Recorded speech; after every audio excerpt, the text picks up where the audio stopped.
Hello everyone, Trevor Blake again, and this time I want to talk a little bit about the startup phase and the difference between startups and small businesses. So there's several differences. I think the biggest being cultural, but if you look at the US Census, they have basically three categories of businesses: large business, small business, and sole proprietorships, which they define as non-employer businesses, meaning it's a business of one. So one person started a business and they don't have any of their employees. And it's interesting that US government is always, well, any government is always years behind the reality of the people they're supposed to be looking after. And the US Census defines a small business as up to 500 employees. Well, I don't know about you, but that seems very large to me. And it seems particularly large to me because I've never had an employee. It's just been me. And so that puts me in the non-employer category, okay, because I've never had an employee. And then so if I was to fill in the US Census, I would never get it finished because their definition of a non-employee business is that it can't possibly earn more than $1 million a year. And if I put down my taxes and it says that it's more than $1 million a year, the system fails. It says, no, that can't be right. And it keeps asking me to change the information all the time, and I can't because I'm afraid that's the truth. And when I first saw the US Census, I was quite surprised by that. It showed several things. The other thing that shocked me was that in the non-employer section, 96% of non-employer companies, so sole proprietorships really, 96% have less than $50,000 in receipts per year. That's not a company, that's a hobby. Yeah, I'm talking about serious companies here. And only 4% earn more than $500 a year in receipts. And that's in 2018, that's quite shocking. And so I'm talking about something completely different. It's a category in and of itself. It's on its own. So, I've built 5 companies. I've sold 3. The enterprise value for the 3 is around about 300 million. It will be more because one of them is set to certain milestones that will trigger in the future. Company number 4 is worth anything from $0 to several $billion. It's a data-driven company, so the valuation is based on the data we generate. It's living on a knife edge, and that's why my hair is grey probably. But it's a blast, it's so much fun. Company number 5 is very small, I've just started it. So I can't fill in a census because none of my companies will fit into the categories, because my first company, it was small, but it did 15 million a year with 76% net profit. There's no category for that in the census of a non-employer business doing that kind of turnover. There's no category. But I can't be the only one. There have got to be thousands of internet companies out there, an internet company of one person who's making millions a year. So I know there's got to be others. They're probably just not registered, or they don't fit in the census or something like that.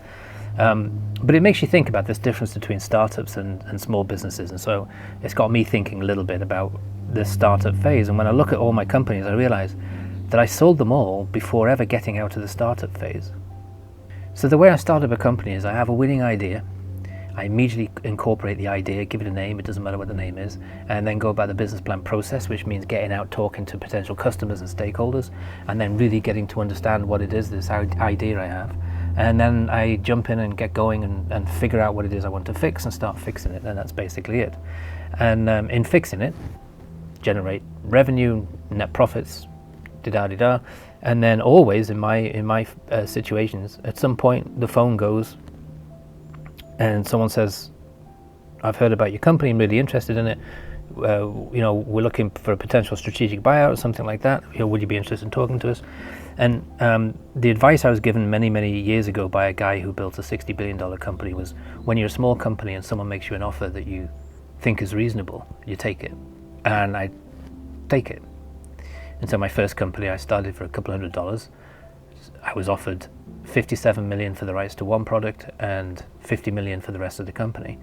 And so I took it. But I hadn't got out of the startup phase. It was still me, still putting my vendors together, still getting it all sorted and everything like that. And that's happened every single time. And I think this is the way the world is going to be for entrepreneurs, because, if you go back to the 1950s, the average age of a company in the 50s was 75 years. They've been around a long time. Household names. And then today, the average age of a company is less than 20 years. And I think in the next decade or two, the average age of a company is going to be quite small. And many reasons, obviously changes in technology, because you can get wiped out overnight, but also you can, you're constantly in an upgrade mentality today. There was never upgrades back in the day. In the 1950s, you had your teas made and that was it. You had your gramophone, that was it. There was no gramophone version 1 followed by gramophone version 2 followed by 3 or anything like that. And today, we all expect to buy something, and over time it will get upgraded, or we'll have opportunity to buy upgrades for it. So we live in a completely different world, and that means that we live in a much shorter business cycle, or longevity. It's much shorter business longevity. And I recognize this, and I think a few other people recognize it, but the majority of entrepreneurs I meet don't. And what they tend to do is come out of corporations that are the old-fashioned hierarchical structure, and they've learned all their bad habits there. And so they'll start a company, and the first thing they do is hire somebody. And I still can't get my head around this, but they hire people to organize their calendar and arrange their flights and all that. I mean, why? I can do it in a fraction of the time with a couple of clicks of a mouse.